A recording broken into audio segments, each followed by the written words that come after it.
et bienvenue à Histoire de passer le temps, nouvelle semaine, nouvelle émission, avec nous pour vous tenir compagnie pendant 1 heure.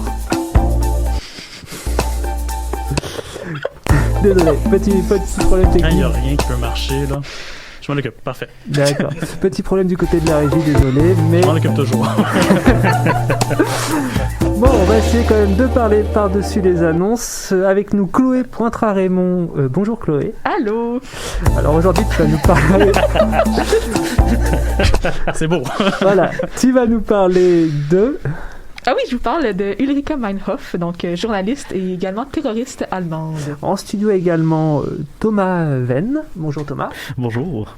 Et donc toi, tu vas nous parler de quoi aujourd'hui ? Ça va être la manifestation algérienne du 17 octobre 1961. Et enfin, avec nous, Marie-Pierre Berthelet pour la suite de sa chronique sur les Apaches et les policiers. On a hâte de voir tout ça et on va enchaîner directement avec Chloé. Chloé, parle-nous d'Ulrika. Oui, donc Ulrika Meinhof, c'est une journaliste allemande, mais également terroriste de gauche. Donc c'est un personnage en fait que moi j'ai trouvé vraiment intéressant quand j'ai commencé à faire des recherches un peu sur elle, parce qu'elle est en fait très controversée. Donc elle est terroriste, mais lors de sa mort, il y a quand même 4000 personnes qui se sont déplacées pour son cortège funèbre. Il y a eu des manifestations dans plusieurs villes européennes. Donc ça reste en fait quand même un phénomène particulier pour quelqu'un qui a commis des attentats terroristes. Donc, qui elle est? En fait, elle est née en 1934 en Allemagne, qui est aujourd'hui en fait du côté de l'Allemagne de l'Ouest pour où est-ce qu'elle va être durant sa carrière de journaliste, ou également lorsqu'elle est terroriste, ça se passe en Allemagne de l'Ouest. Donc, après la guerre, elle va s'engager à l'université en journalisme, et dès le départ, elle va être dans les mouvements de pacifisme chrétien. Donc, elle va tout être engagée dans les mouvements antinucléaires. Donc, on fera au moment là, où est-ce que l'Allemagne va commencer à accepter des résolutions pour que l'OTAN puisse avoir l'arme nucléaire sur le territoire allemand, ce qui fait absolument pas l'affaire de Meinhof. Donc, elle va être dans les manifestations contre cela. Elle va être journaliste dans le journal Concrète, donc qui est un journal qui se dit porte-parole de la gauche et du mouvement étudiant. C'est un magazine qui est d'abord politique. Elle va être là de 1959 jusqu'en 1969. Est-ce que finalement, c'est pas le principe de tout journal de gauche de se dire porte-parole de la gauche ? Oui, peut-être, effectivement. Là. Donc, c'est un journal, en fait, qui va être subventionné secrètement par la RDA là, jusqu'en 1964. Et Meinhof elle va y être à partir de 1959 et rédactrice en chef à partir de 1961. Et éventuellement, également, elle va devenir vraiment une espèce de journaliste vedette qui a sa colonne systématiquement dans le journal, qui est reconnue là, pour ses chroniques qui sont, oui, d'opinion, mais toujours très recherchées au niveau politique. Donc, les thèmes qui vont revenir dans ces chroniques, c'est toujours des critiques, en fait, des positions politiques de l'Allemagne de l'Ouest, que ce soit au niveau international, mais également là, pour les politiques internes. Donc, elle va s'opposer, entre autres, à la remilitarisation de la RFA. Entre autres, également, elle va s'opposer à tout ce qui est loi qui pourrait venir diminuer en fait les droits des manifestants, notamment dans une époque où est-ce qu'il va y avoir un projet de loi déposé en 1958 qui veut pouvoir réduire le droit des qui crée une suspension de l'état de droit en situation d'urgence. Là. Donc ça va être finalement seulement voté en 1968, mais dès le départ, elle va s'y opposer. Elle va également beaucoup parler de tout ce qui est une critique de la dépendance aux États-Unis. Donc, c'est une époque où est-ce que les États-Unis sont très présents en Allemagne. C'est l'époque également de la guerre du Vietnam et elle va être très, très opposée, en fait, à la participation non seulement des États-Unis dans la guerre, mais également le fait que l'Allemagne va appuyer cette guerre-là là, au niveau des États-Unis. Donc, on l'a dit, c'est financé par la RDA. Donc, sans surprise, elle va être pour un rapprochement avec la RDA. Donc, elle va être... va vouloir avoir un petit plus de droite, un petit plus de gauche. Elle va également être très critique au niveau de la façon dont le passé nazi va être géré par la RFA. Donc, notamment, elle va aller couvrir des procès. Elle va également critiquer la manière dont on enseigne l'histoire du régime nazi aux jeunes. Elle va également très opposée, en fait, à tout ce qui est anciens membres du parti nazi qui n'ont jamais été jugés ni par les Alliés ni par l'Allemagne et qui se retrouvent encore à des positions de pouvoir. Tu veux dire que la dénazification en RFA à l'époque n'a pas été un succès total? C'est pas yable, je dirais. Là. Ça aurait pu être mieux. Et en fait, elle va être très critique de cela dans ses chroniques. Éventuellement, elle va également intégrer de plus en plus une critique féministe de la société allemande, que ce soit là, au niveau d'aborder les inégalités salariales, mais également la conciliation travail-famille, là, qui est vraiment pas évidente. Et elle va également critiquer directement les mouvements de gauche qui, à son avis, refusent de discuter les inégalités qu'il y a entre les hommes et les femmes là, au sein même de la gauche. Donc pour l'instant, ce que tu nous dis, ça a l'air d'être une personne qui est plutôt recommandable dans ses opinions et ses prises de position. Donc c'est ça qui est un peu particulier avec Meinhof, c'est que quand on fait juste lire ses chroniques, on est d'accord avec elle, souvent. Personnellement, moi, je me suis reconnue dans ce qu'elle critiquait. Je me disais, ben oui, ça a bien du bon sens, tout ça. Et c'est aussi, en fait, que dès le départ, dès 1959, le ton dans lequel elle aborde ces chroniques-là, c'est très conciliant. Donc, elle a beaucoup d'espoir, elle a un optimisme qu'il va y avoir des changements possibles par des changements, en fait, démocratiques. Et plus le temps avance, plus on voit dans ces chroniques qu'elle y croit de moins en moins que la démocratie va permettre d'avoir des changements qu'elle désire. Et on va voir le changement de ton. Elle va jamais ouvertement proposer, en fait, la résistance armée, le terrorisme dans ses chroniques, mais on voit que le pacifisme commence un peu à prendre le bord. On arrête de tendre l'autre joue. Ça l'arrête. En 1968, au mois d'octobre, elle va être envoyée couvrir un procès, le procès de 4 individus qui ont posé une bombe dans un grand magasin pour protester contre l'indifférence de la société allemande face à la guerre du Vietnam. Et parmi ces individus-là, il va y avoir Andreas Baader et Gudrun Ensslin qui vont éventuellement avec elle former la RAF, donc le groupe terroriste. Le Baader comme dans la fameuse bande à Baader, oui, le groupe... Toi, tu l'appelles la bande à Baader. Elle a également le surnom, parfois, la gang Baader-Meinhof. Donc, ça dépend de la traduction qu'on a eue, là, parce que ça vient généralement de l'allemand. Un peu moins de 2 ans plus tard, Meinhof va participer à la libération, en fait, à l'évasion de Baader, qui était en sortie surveillée. Il avait utilisé le prétexte d'une fausse entrevue avec Meinhof, donc elle était au courant, là, d'une fausse entrevue avec Meinhof pour l'amener dans une bibliothèque. Et dans cette bibliothèque-là, ils ont orchestré son évasion. Mais ça l'a mal viré parce qu'il y a un des employés de la bibliothèque qui a été tiré. Il a été blessé. Donc, Meinhof, plutôt que de rester à l'écart et de faire comme s'il s'était rien passé puis qu'elle n'était pas impliquée là-dedans, elle s'est sauvée avec Baader, Ensslin et tous les autres qui étaient impliqués. Et à partir de ce moment-là, il va y avoir un mandat d'arrêt international contre elle pour l'évasion, en fait, de Baader, qui avait déjà commis des actes terroristes. Justement, à propos des actes terroristes que tu as mentionnés, je voulais savoir c'était quoi l'intensité de ces actes-là. Est-ce que c'était quelque chose de fréquent? Est-ce que c'était quelque chose de rare à chaque année? Ou... Je pense pas que c'était extrêmement fréquent, mais c'était pas non plus quelque chose de particulier, de super extraordinaire peut-être à ce moment-là. Il y avait énormément de manifestations qui viraient souvent en violence, donc des actes isolés. Je pense pas que c'était fréquent, là, surtout pas à la bombe, mais ça arrive puis ça va augmenter parce que en juin 1970, il va y avoir la création de la RAF, donc la Rote Armee Fraktion ou la fraction armée rouge, et là qui va durer jusqu'en 1998 où on va avoir des actes terroristes ponctuels une fois de temps en temps. On me fait des signes. Pas de signes, parfait. Donc, donc la RAF va considérer clairement les actions violentes, c'est pas caché, elle va considérer ces actions violentes-là comme un moyen d'éveiller la population allemande, de leur faire prendre conscience de ce qu'elle va appeler les tendances fascistes latentes de l'État ouest-allemand. Donc, on est à une époque là, où est-ce qu'il y a des milliers d'Allemands de gauche qui vont être fichés seulement parce qu'ils sont de gauche. Il va y avoir l'infiltration des groupes de gauche également. Il va y avoir l'adoption de lois antiterroristes qui vont permettre, en fait, de diminuer le droit des manifestants.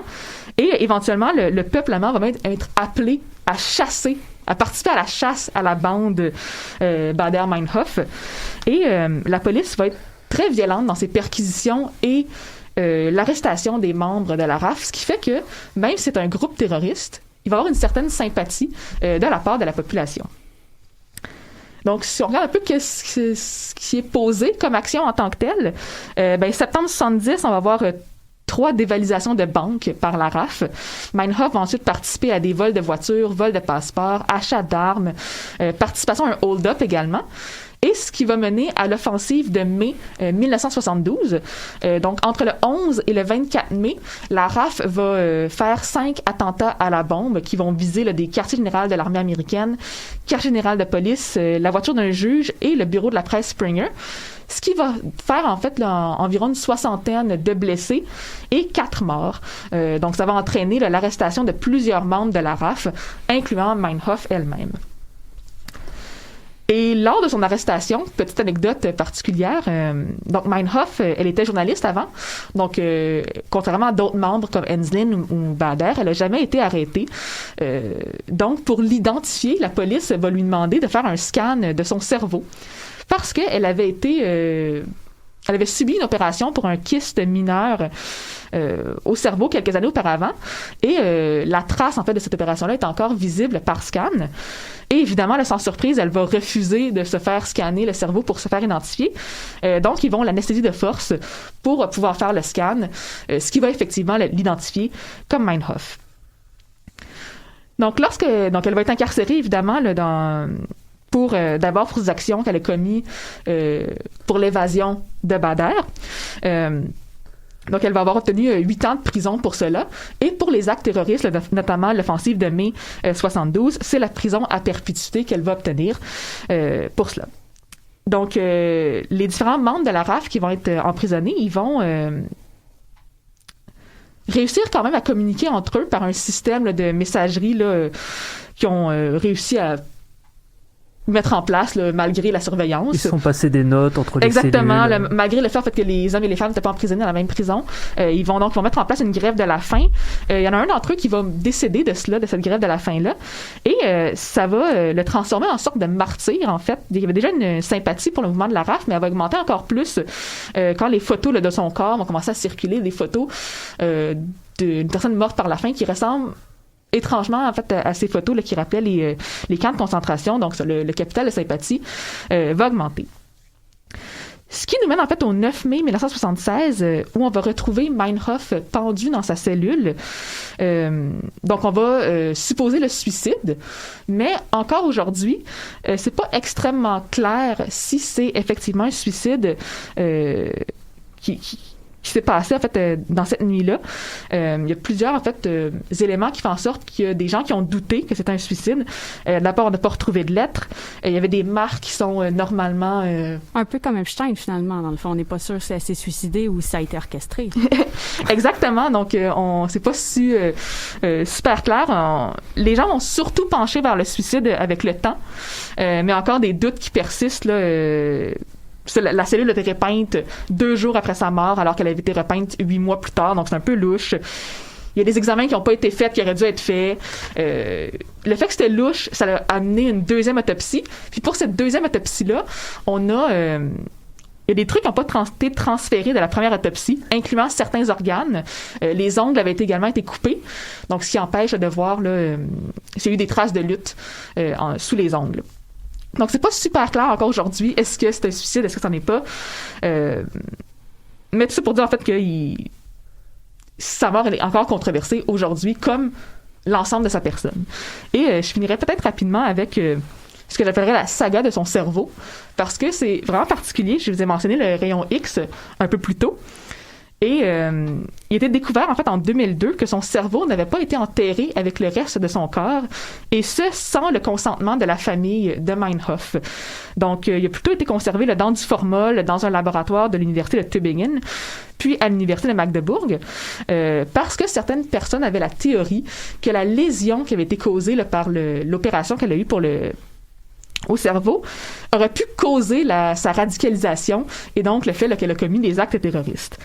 D'ailleurs, il y a un psychiatre de Magdebourg qui n'a pas pu publier ses résultats de recherche, mais qui a affirmé qu'elle aurait dû être considérée criminellement non responsable de ces crimes à cause des analyses qu'il a faites sur le cerveau, mais également à cause de l'autopsie, où est-ce que le kyste aurait peut-être pas été au complet aurait pas été relevé au complet. Donc, il y aurait eu encore des traces de ce case-là qui auraient pu mener à sa radicalisation. On le saura jamais parce que, évidemment, là, c'était une entorse très grave à l'éthique.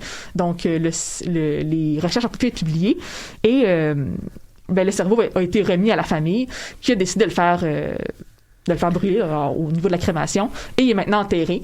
Donc, on n'a aucune idée, en fait, au final, est-ce qu'elle était criminellement responsable ou pas de ses actes.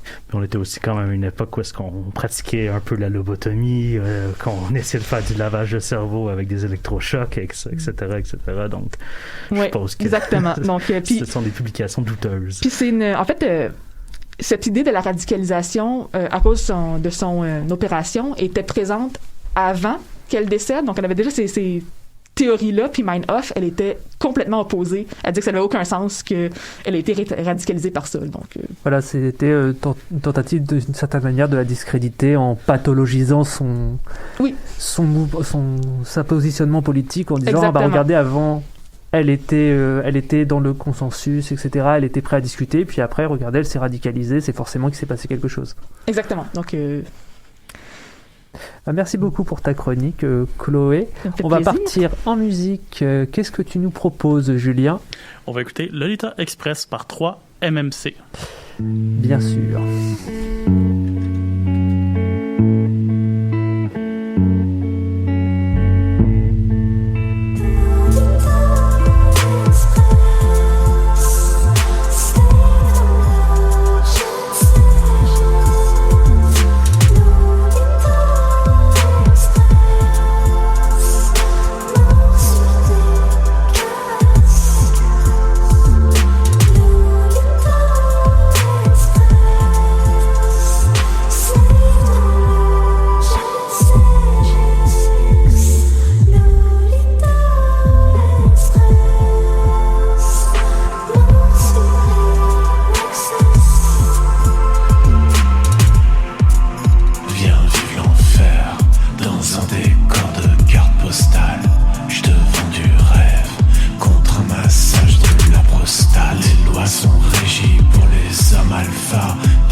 De retour dans l'émission, cette fois-ci avec Thomas Venn pour nous parler des massacres d'octobre 61 à Paris dans le contexte de la guerre d'Algérie. Exactement. Donc, ce qui va se passer, en fait, c'est le 17 octobre 1961. Il va y avoir des dizaines de milliers d'Algériens qui vont descendre dans les rues de Paris. Ces Algériens-là descendent dans les rues à l'appel du FLN, le Front de Libération Nationale, créé en 1954, justement un groupe politique qui combattait pour l'indépendance de l'Algérie, de la décolonisation, etc. Le contexte, justement, comme tu l'as mentionné, c'est en pleine guerre d'Algérie, on est en 1961. C'est pas seulement la guerre d'Algérie, c'est également les négociations entre le FLN et d'autres groupes politiques algériens pour l'indépendance. L'indépendance a pas mal été décidée. Donc, on attend juste de voir quand est-ce que ça va arriver. Ça va arriver en 1962 avec les accords d'Évian. C'est la fin de ce qu'on appelle poliment en France les événements d'Algérie. Oui, exactement. Ah, que c'est vague. Ça a pris beaucoup de temps avant même dans la conscience collective, également parmi les historiens, pour vraiment qu'on considère que ces événements, si on veut, étaient une véritable guerre. Même qu'au début, en 54, on parle d'événements. En 56, 57, on commence à se dire, ouais, peut-être que nous sommes vraiment en guerre contre le peuple algérien, ou du moins les partis politiques pour l'indépendance algérienne. Bref, pour revenir à la manifestation, cette mobilisation-là s'est faite à l'égard d'un couvre-feu qui avait été imposé par une décision qui avait été prise par le Conseil interministériel du 5 octobre. C'était un couvre-feu seulement pour les Algériens, donc les Nord-Africains, comme ils appellent dans les rapports. Et c'est un couvre-feu de 20h30 à 5h du matin. Aucun lien avec le couvre-feu actuel qui commence à Paris dans quelques heures dans le cas du Covid-19. Bonne chance avec ça. Dans le fond, ce couvre-feu-là a été mis en place justement expressément pour les Algériens. C'est vraiment dans le but de mettre fin à ce que la police considérait, ce qui était des attentats et des attaques terroristes à l'intérieur de Paris. Et ce qui est quand même très intéressant toutefois, c'est que ce couvre-feu-là était considéré un conseil. On ne forçait pas les Algériens de respecter ce couvre-feu-là. La police, par contre, l'a interprété d'une toute autre manière, même si c'était conseillé. Elle s'est dit non, c'est quelque chose d'absolument obligatoire. Les Algériens, ils peuvent pas sortir à partir de 20h30. Donc, face à ce couvre-feu-là, le FLN fait le tour des maisons, fait le tour des banlieues, des bidonvilles algériens autour de Paris et les appelle à venir manifester à Paris le 17 octobre. C'est 30 000 Algériens qui vont descendre, des hommes, des femmes, des enfants. Ils vont tous être très bien habillés parce que l'objectif ici, ce n'est pas de faire une manifestation violente, ce n'est pas de faire une émeute, si on veut. C'est vraiment de présenter un peuple fier qui... en s'affirmant ici, en allant dans la rue, confirme que oui, qu'ils existent aussi, qu'ils sont des citoyens français. Je vais revenir à cette question de citoyenneté-là, mais qu'ils sont des citoyens français, ils ont le droit de jouir de leurs droits. Et aussi, le FLN, afin d'éviter toute forme de violence, va interdire les armes à feu. Du moins, va essayer d'interdire les armes à feu parce que, comme j'ai dit, l'objectif, c'était pas de confronter la police, de confronter le gouvernement. Oui, confronter le gouvernement, oui, mais de façon pacifique. La police va être au courant de cette manifestation-là la veille ou peut-être le matin, va s'organiser très, très, très rapidement. Maurice Papon, qui est le préfet de police, lui veut juste tout simplement arrêter la manifestation dès le début. L'idée, c'est pas il veut vraiment pas qu'elle se produise. Donc, quand les Algériens vont commencer à converger vers Paris, ils vont se faire arrêter, donc dans les métros. Mais les Algériens vont quand même réussir à bypasser tous ces systèmes, tous ces blocus-là. Ils vont venir dans les autobus, ils vont venir dans les voitures, etc. Ça fait en sorte que 30 000 d'entre eux vont réussir à se rendre à 3 points de rencontre. Donc, un point qui est sur le Grand Boulevard. Ça, c'est vraiment au nord de la Seine, si on veut. Sur le boulevard Saint-Michel et Saint-Germain, donc au sud de la Seine. Et au pont de Neuilly, qui est juste devant la Défense. Donc, le quartier des affaires à Paris. La police, elle, est prête. Elle les attend impatiemment. On a des images, justement, de rangées d'autobus qui attendent juste devant la cathédrale Notre-Dame, qui est également devant la préfecture de police de Paris, si je ne me trompe pas. Oui, jusqu'à il y a quelques années, le 36 quai des Orfèvres, donc vraiment en face de Notre-Dame, c'était le quartier général de la police de Paris. D'où le fait qu'ils ont pu aussi, sur la manifestation qui était du côté de Saint-Germain, se mobiliser, vu qu'ils étaient exactement à 2 minutes à pied. Oui, exactement. Excusez. Donc, la police va foncer dans le tas, littéralement, va essayer de contrôler la manifestation, mais comme on sait très bien dans les manifestations, quand des violences commencent, les choses se mettent à s'intensifier de tous bords, tous côtés. La police charge, essaye de contrôler la foule. Leur but, c'est essentiellement d'arrêter tout le monde, donc c'est pas une tentative de maintien de l'ordre, c'est vraiment une tentative de répression. On va entendre des coups de feu, que ça vienne des manifestants ou de la police. Les témoignages divergent. La police, évidemment, va jamais dire qu'elle a tiré. Puis certains vont dire, ce sont les manifestants. Il va y avoir des manifestants qui étaient armés, donc qui ont tiré dans les airs. Sauf que là, on va avoir des blessés par balle. On va avoir des morts par balle. On va avoir des personnes qui vont être jetées à la Seine, littéralement, poussées par la police ou poussées par des mouvements de foule. C'est le cas au pont de Neuilly, puis c'est le cas également sur Saint-Germain. Et bref, cette manif-là va être réprimée dans le sang. Puis ça va être jusqu'à 14 000 personnes qui vont être arrêtées, entassées dans les autobus et envoyées dans les centres de détention aux 4 coins de Paris, donc à Vincennes, au Palais des Sports, à Coubertin, puis à Beaujon. C'est vraiment à l'intérieur de ces centres-là qui va aussi avoir une quantité phénoménale de violence policière envers les manifestants. On n'a aucune image, à ce que je sache, de ce qui se passait vraiment dans ces centres-là, mais on peut douter que ces personnes-là ont été traitées avec grande brutalité, similaire, même pire que ce qu'on a vu au G20 de Toronto en 2010, si je ne me trompe pas, ou peut-être similaire à ce que ICE fait en ce moment avec les immigrants mexicains sur la frontière. Migrants sud-américains, plutôt. Le bilan officiel, lui, qui va être rendu par la police, c'est 3 morts, 50 de blessés, rien de plus. Mais à force d'étudier les événements, on se rend compte que c'est bien au contraire. La répression a été infiniment plus sanglante. Le premier historien à avoir eu accès aux archives, donc c'était Jean-Paul Brunet, va estimer 38 morts, sauf que lui ne fait que se servir des sources officielles, puis il fait de la déduction de ces sources-là. Un autre historien dont le nom m'échappe, laissez-moi vérifier, c'était Jean-Luc Kennedy.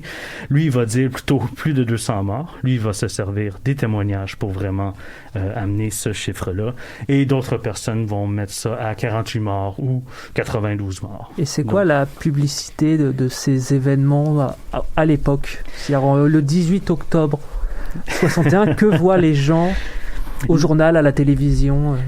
Il va avoir certains journaux qui vont couvrir les événements, mais très peu.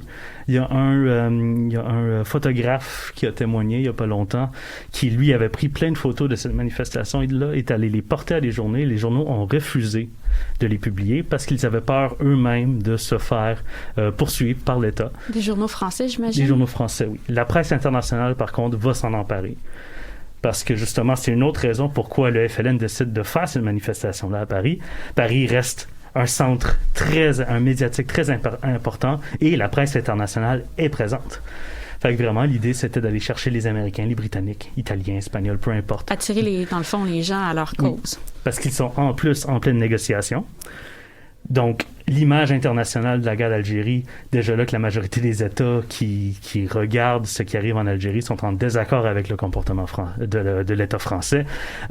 Avoir cette presse internationale-là, ça leur gagne des sympathisants, ça gagne de la sympathie internationale surtout, ce qui allait être tout en leur faveur dans les négociations. En rappelant qu'en plus, la presse en France, et notamment les audiovisuels, est extrêmement tenue par le gouvernement. Il y a un ministre des Informations, il y a un contrôle du gouvernement sur les publications. Oui, puis en plus qu'on était en période de Gaulle, donc le pouvoir a été beaucoup centralisé avec la Ve République.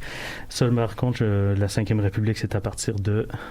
c'est 58, le début de la Troisième République, mais le suffrage universel arrive un peu plus tard. OK, voilà. Pour l'élection du président. Merci. Donc, un journaliste, par contre, qui a publié dans le Figaro le 10 novembre 1961 va quand même témoigner. Et justement, on a vu que c'était un journaliste de droite.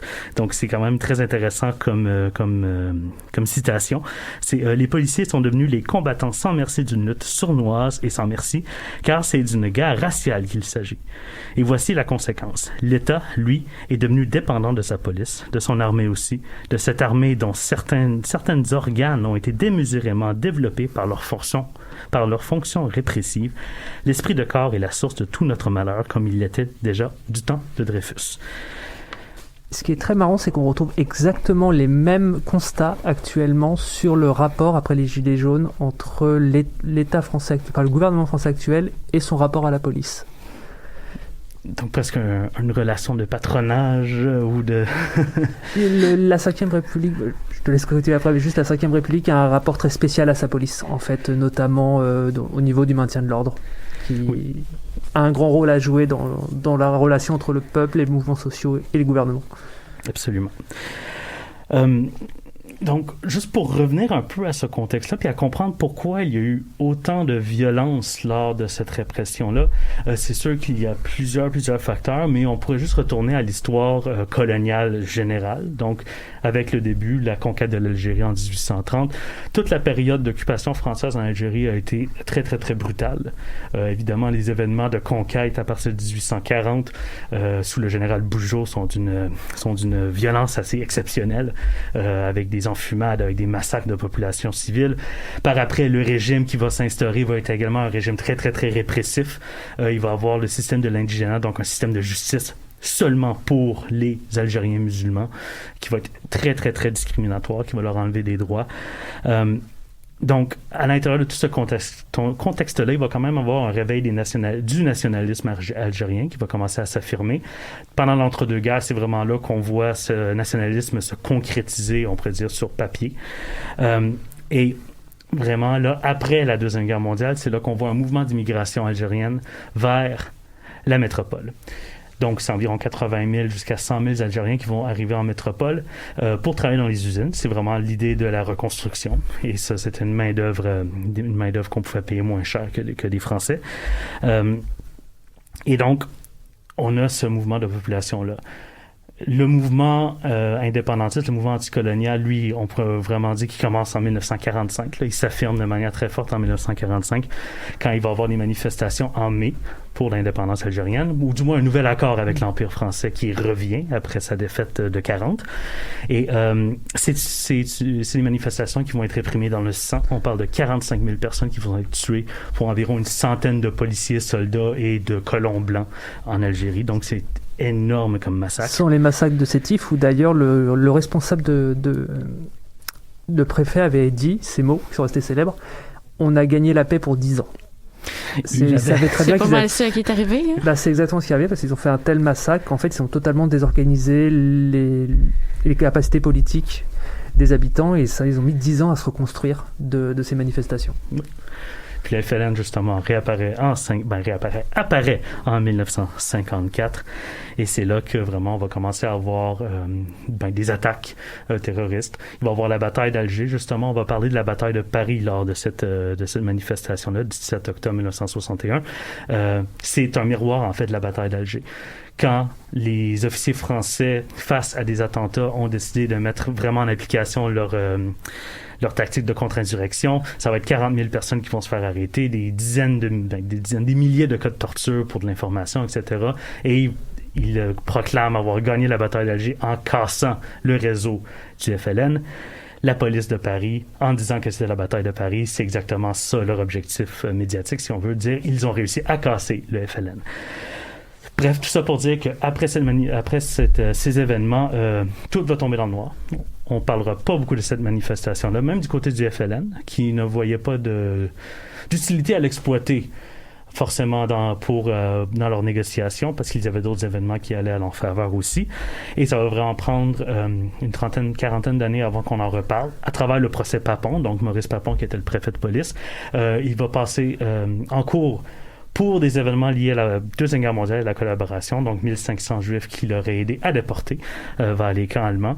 Et de côté, on va commencer à parler de ce qu'il a fait pendant cette manifestation-là. Il va y avoir des historiens qui vont témoigner, et on va également ouvrir les archives à 3 historiens qui vont pouvoir aller consulter ces documents-là. Des documents d'ailleurs que, logiquement, on devrait avoir accès l'année prochaine. Il ne faut pas oublier, on est le 16 octobre aujourd'hui, donc ces événements-là, c'est leur 59e anniversaire demain. Et donc, le 17 octobre 2021, ces archives-là devraient être accessibles au public, et ça va être... Est-ce qu'ils vont l'être vraiment? Est-ce qu'ils vont l'être vraiment? C'est une excellente question. Sûrement. Ben, j'espère. Ou la bureaucratie va ralentir le système? Ça se peut très bien. Ça va dépendre de où l'État français se trouve sur la question de la mémoire et de la guerre d'Algérie rendu là.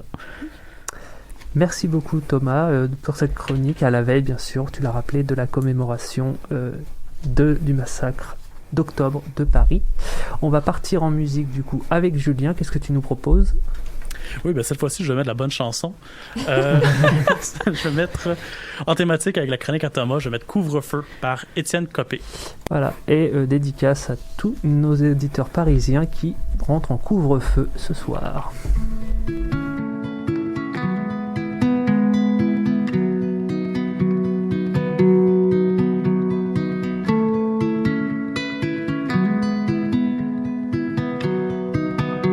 Quand je perds mes remparts, moi je m'enfonce loin dans le noir pour éviter les gens qui vivent autour de moi, pour m'oublier le temps d'une chanson d'harmonium, ralentir le tempo du métronome, respirer pour retrouver le calme dans mon corps, tranquillement. Couvre-feu pour mes angoisses, couvre-feu pour moi. Ce soir,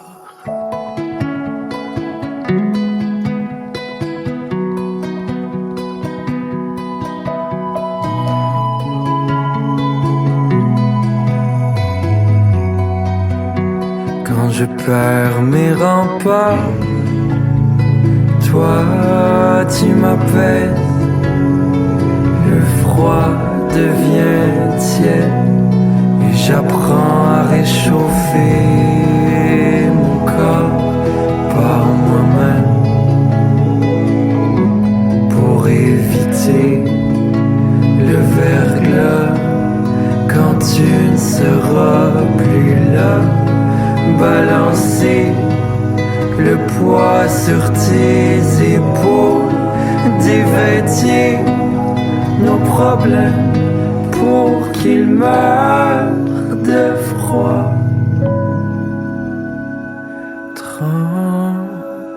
Tranquillement,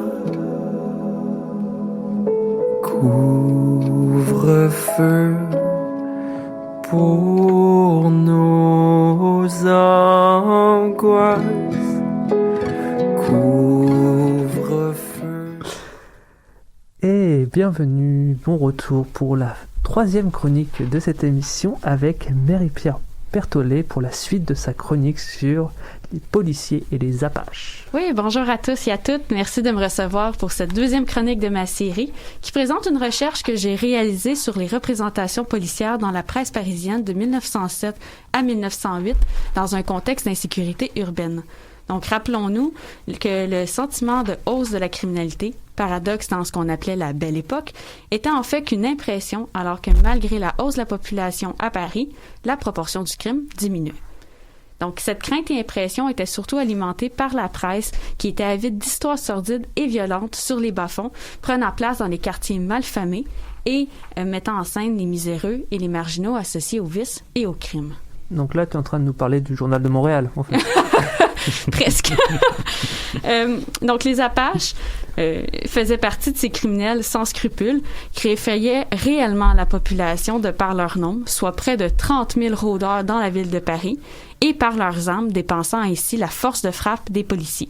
Donc, petit rappel, l'appellation Apache est un terme popularisé dès 1900 par la presse qui qualifie les bandes criminelles à Paris en faisant référence à la sauvagerie, à la rudesse et à la résistance de la tribu autochtone Apache en Amérique du Nord. Donc, dans mes précédentes chroniques, j'ai expliqué comment et pourquoi les journaux, et plus largement l'opinion publique, critiquaient ce qu'on appelait la crise de la répression de par le manque d'efficacité et de ressources des policiers, et la critique aussi du système de justice incapable de condamner ou d'effrayer les criminels lorsqu'ils étaient enfin attrapés. Donc aujourd'hui, je vais plutôt aborder l'Apache policier, comme l'indiquait le titre d'une chronique dans le journal L'Humanité du 16 juillet 1907. Donc, cette chronique portait sur l'agent Peters, qui avait joué du sabre au poste de la rue Stephenson à Paris, qui avait été finalement révoqué pour condamner son geste, soit abusé de son autorité et de sa position de pouvoir, en frappant de son sabre des habitants qu'il a cru être des Apaches. Ainsi, par cette histoire de l'agent Peters, vous pouvez avoir une petite idée de c'est quoi un policier Apache, c'est-à-dire un policier qui est rude, qui est impatient, qui est violent et bien souvent qui est décrit comme étant zélé parce qu'il cherche avec ardeur à arrêter et condamner des criminels, quitte à les inventer. Donc, la reprise du terme Apache cherche volontairement à comparer et à rapprocher l'un et son contraire et à représenter les policiers brutaux comme des criminels eux-mêmes de par leur caractère et leurs actions qui vont à l'encontre du peuple et de sa protection. Donc, vous vous rendrez compte que ma chronique aujourd'hui est très en lien avec l'actualité un peu partout dans le monde et particulièrement aux États-Unis avec la mort brutale de George Floyd le 25 mai dernier. Donc, cette critique était essentiellement formulée par la presse socialiste d'après mes observations, qui s'opposait au manque d'impartialité et de tempérance de la part des policiers. Je précise que les rédacteurs et les chroniqueurs du journal L'Humanité que j'ai particulièrement analysé n'étaient pas nécessairement contre l'intervention policière qui pénalisait le crime ou le méfait. Cependant, ils en avaient vraiment contre les arrestations politiques, contre les mouchards, c'est-à-dire des espions dénonciateurs qui surveillaient, dans le fond, les opinions politiques dites dérangeantes, et contre les manifestations de violence par les agents de la paix. Donc, voir ici de gros guillemets pour illustrer l'ironie. On pouvait d'ailleurs lire comme critique générale dans l'édition du 16 juillet 1907 de l'Humanité, je cite, « Nous n'en finirions pas si nous voulions relever dans ces colonnes toutes les violences, toutes les injustices, toutes les petites infamies commises par les flics et les mouchards de tout poil qui, de plus en plus, s'affirment comme les maîtres de notre République. » Ici, on parle de la 5e pour faire le lien avec la chronique de Thomas. Ainsi, la chronique formulée contre la partialité des policiers se fonde sur les arrestations politiques, mais aussi surtout sur la violence exercée lors des arrestations pour dépeindre le policier comme un provocateur et même comme un agresseur plutôt que comme une victime. Donc, la presse socialiste, de par sa position politique, m'est apparue plus riche en critiques des représentations des violences policières que la presse républicaine conservatrice comme le Petit Journal que j'ai mentionné lors de ma dernière chronique. Donc, c'est sans grande surprise. Mais il reste que le phénomène est intéressant parce que l'Humanité faisait beaucoup plus attention aux actions policières qu'au contexte dans lequel il se trouvait, ce qui était généralement de prédilection pour la presse conservatrice. Donc, c'est pourquoi ces deux presses divergent, non seulement en raison de leur opinion politique qui est évidente ici, mais aussi par la focale d'analyse, c'est-à-dire ce qui est mis en lumière et ce qui sert de fil directeur pour la chronique. Donc, pour les républicains conservateurs, c'est le contexte, les lieux dangereux, les criminels, les passants, les gestes contre les policiers qui vont venir justifier l'action policière. Du côté des socialistes, c'est plutôt le policier, ses actions, son comportement qui est vraiment central dans l'histoire. Donc, je tenais quand même à le mentionner, cette différence-là d'analyse.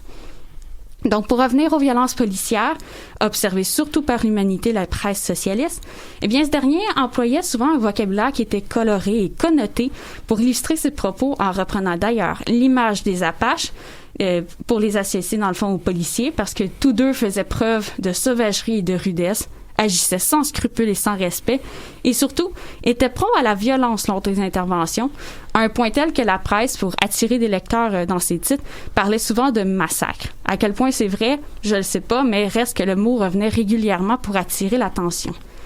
C'est pourquoi on pouvait lire souvent des répliques contre le préfet de police et contre les ministres de l'Intérieur qui étaient souvent préoccupés avec les Apaches. Ben, en fait, on leur suggérait de chercher d'abord parmi les officiers de police pour en trouver. Donc, l'agent Peters, par exemple, ici, était réellement visé parce que son histoire a choqué, mais pas juste la presse socialiste. C'est l'opinion publique qui était pas contente de cette histoire-là. Donc, l'expression « Apache policier » évoque la violence, la brutalité dont des policiers faisaient preuve, puis qui étaient particulièrement zélés, puis qui étaient souvent récompensés ou même promus. Donc, cette histoire est revenue plusieurs fois dans la presse parce que les rédacteurs craignaient de voir l'absolution ou même la promotion de cet agent-là qui avait sauvagement et même grièvement blessé un individu à la tête en lui donnant 2 coups de sabre. Donc, on imagine le traumatisme. Hein? Oui. Donc, ce qui choquait particulièrement dans cette histoire-là, c'était l'inoffensivité de la victime. En fait, que quelqu'un marche dans la rue en chantonnant une chanson contre la guerre, puisse se faire tuer ou agresser par quelqu'un qui est supposé le défendre. C'est ça qui choquait particulièrement. Puis ben la raison fournie par le policier, c'était la fameuse chanson qu'il chantait, parce qu'il disait, dans le fond, c'est une chanson de Noël Rébard, qui dit que la guerre est maudite comme un fléau. C'est pas mal tout. Donc, faut dire que les tensions européennes pouvaient déjà être perçues à cette époque-là. C'est pas encore la Première Guerre mondiale, c'est juste dans 7 ans, mais on sent quand même qu'il y a une tension. Puis, mais c'est surtout la crainte du socialisme, la crainte du communisme, de l'antipatriotisme et de l'anarchisme qui fait craindre, dans le fond, le gouvernement de sa sécurité et qui craint de voir augmenter les ennemis de l'État. Mais pour faire un petit parallèle, si la hausse de la criminalité est une impression, ben celle-là aussi c'en était une. Donc, c'est pourquoi les rédacteurs se sont exclamés. Ils étaient vraiment contents du fait que l'agent Peters a été révoqué plutôt que promu comme on s'attendait. Parce que, généralement, les policiers n'étaient pas renvoyés malgré leurs actes. Moi, je suppose que c'est parce que une des hypothèses, c'est qu'il manquait d'officiers de police, comme j'ai dit dans ma précédente chronique. Donc, le fait que leurs actes étaient très violents n'était peut-être pas suffisant pour les renvoyer. Mais en aucun cas, ça justifie la violence ou le zèle qui était employé dans ces cas-ci. Donc, l'Humanité suggère ici un récit qui est complètement inverse à celui que je vous ai présenté pas la semaine passée, dans ma dernière chronique, parce qu'au lieu d'être la victime, ben, le policier, dans ce cas-ci, c'est l'agresseur. Donc, si la brutalité de la police choquait l'opinion publique, ben, il y a également la police politique qui dérangeait par sa surveillance. Donc, le terme police politique est employé de manière péjorative et désigne, dans le fond, la police des services secrets qui cherchent à contrôler les idéologies qui, dans le fond, se caractérisent par des arrestations qui sont généralement très arbitraires. Donc, les études sur la police en France soulignent que la police politique correspond à l'armée de l'intérieur qui vise à défendre le régime contre les menaces internes, mais qui est souvent reconnue pour sa corruption et ses crimes, d'où le terme pertinent de policier apache. Donc, connu pour sa répression violente des manifestations et des mouvements sociaux comme les grèves, la police est particulièrement critiquée dans la presse socialiste pour les arrestations qui sont basées sur les idées politiques des simples gens. Donc, sans même avoir à participer à un mouvement, les mouchards qui pouvaient intercepter tous ceux qui pouvaient porter préjudice à l'État, si tu te trouvais à la mauvaise place, au mauvais moment, avec la mauvaise personne, t'avais même pas besoin de parler, on t'arrêtait. Donc, je me suis rendu compte aussi en lisant, dans le fond, le journal L'Humanité, que lorsque un individu était victime de la brutalité policière ou d'une arrestation politique dans ce cas-ci, ben la presse, c'était un excellent moyen de défense, en fait, parce qu'on interpellait l'opinion publique et l'indignation contre le policier en particulier, comme l'agent Peters dans ce cas-ci. Mais du coup, les journaux comme L'Humanité, c'est très diffusé à l'époque, comme ça permet d'interpeller. C'est un quotidien, donc il y en a à tous les jours. Il y a quand même une bonne diffusion pour être suffisant pour interpeller la population. Puis en fait, c'est un journal qui était sous la direction de Jean Jaurès, donc il y avait une bonne masse de population, une bonne masse de travailleurs qui étaient pour ces idées-là. Donc, il était capable de rejoindre des idées, des gens en fait, puis d'attirer la sympathie. Donc, c'est pourquoi il y avait régulièrement, dans ce cas-ci, des publications de lettres ouvertes dans le journal pour dénoncer des arrestations qui n'avaient pas de bon sens, des camarades qui s'étaient fait arrêter. Puis, en fait, même si l'individu n'était pas jugé comme étant dangereux, ben la nation l'avait interprété comme l'étant. Donc, on intervenait tout de suite. Puis, ben, ça a été le cas aussi. Il y a eu des arrestations sur la base de la nationalité, car il y a eu une révolution russe en 1905, qui est comme 2 ans avant la période que j'étudie, qui était contre le tsarisme par des libéraux, des démocrates et aussi des socialistes. Donc, malgré les fusillades, les manifestations, ben, ils ont quand même réussi à se faire céder une constitution libérale. Et il y a bien des gens qui se sont extradés, qui sont partis se réfugier à Paris, en France, un peu partout, parce que le tsar a été capable de reprendre, dans le fond, le contrôle et d'annuler tous les espoirs suscités par cette révolution-là. Donc, à ce moment-là, le gouvernement français a une réelle peur du socialisme provenant de Russie, entre autres, ou de d'autres populations qui n'est pas le sien. Donc, il y a beaucoup moins de sympathie et de retenue de violence envers ces gens-là. Donc, la critique de la partialité de la violence policière était plutôt une critique portée par la presse socialiste qui s'indignait contre 2 éléments. D'abord, les arrestations politiques qui se basaient sur les idéologies et même les nationalités, comme les Russes dans ce cas-ci.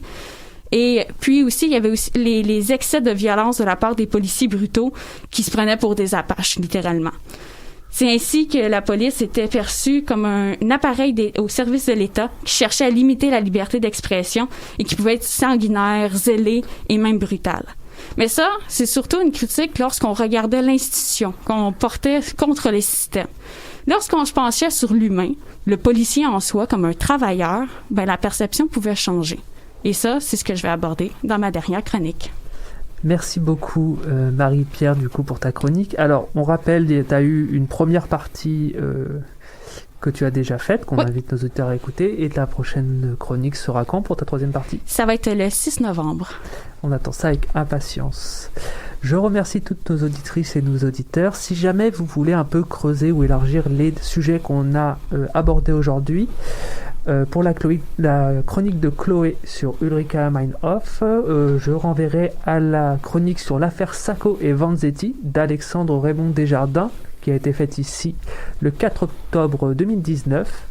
Pour la chronique de Thomas sur le massacre d'octobre à Paris, je conseillerais d'écouter la chronique sur les Kanaks de Oriane Daven du 16 novembre 2018. Les Kanaks, les habitants de Nouvelle-Calédonie, qui ont toujours une relation compliquée avec la métropole et qui ont voté récemment pour, encore une fois, un référendum sur leur indépendance. Et pour Marie-Pierre, en plus des chroniques qu'elle a déjà fait ou qu'elle va faire sur ce sujet, si vous voulez élargir, je vous propose une chronique sur les forces de police autochtones au Québec et au Canada de Cassandre Roy-Drainville du 25 mai 2018 pour un autre rapport à la police. Je remercie tout le monde et je vous dis à très bientôt. Voilà, c'est bien avec un peu d'avance.